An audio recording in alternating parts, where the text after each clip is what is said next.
Hey everybody, Ken Condon, Riding in the Zone. I thought I'd give you an update on my project, my winter project in the garage.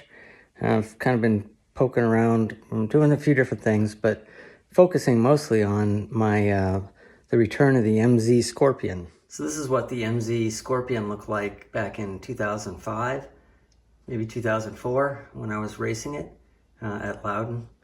And the person I bought it from, Dan, had raced it for I think one season, and then it became his kids' first street bike, 3 of them I believe. And so after they all moved away, he figured it's time to have the MZ maybe come back to me. So he offered it,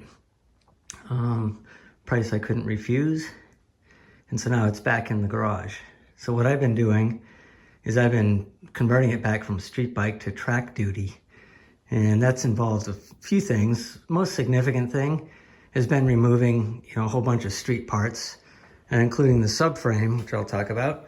But this is just the instruments, the headlight, tail light, all the lights and mirrors and the high handlebar. But the biggest thing is the subframe, which weighs a ton, the stock one. And I had made this aluminum subframe back in, looks like 2005, I think I did it, my last year racing as an expert.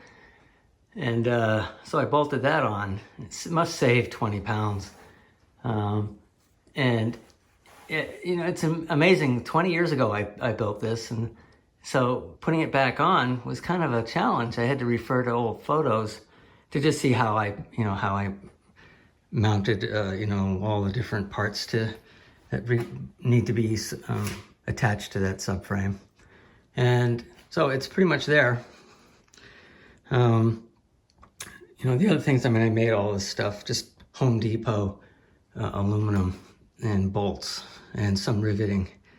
So I've already, as far as how it runs, it was running pretty poorly when I got it, but there ended up being what do they call it, like an overrun valve that was completely gummed up.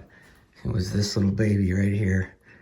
And once I took that out, and I have Dan had bought another set of carburetors, so I took the part out of that one, and the thing runs beautiful now. Other things I did is I put the clip-ons back on, took the high handlebars off, replaced the headlight with my fancy, so all this stuff is done what I did 20 years ago. This is just like a piece of Tupperware, and it kind of houses all the wires.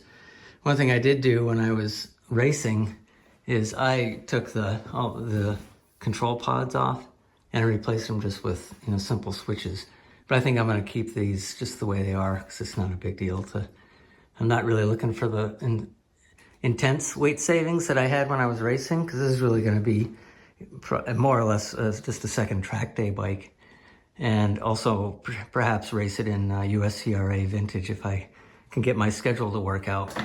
But this is just a fun project. I did the fork oil, took forks off, new brake pads, new brake fluid, all the usual stuff. I'll need to replace tires, of course. But it's doing pretty good, It ended up really needing very little. I did end up relocating the Penske shock. I put it in the toolbox, and then I'll get this secured up the wire or the hose. But it'll be a lot of fun. I think this is just going to be another reason to have giggles at the track. Anyhow, it's pretty cool to have it back in the garage. I'll keep you posted on any new developments.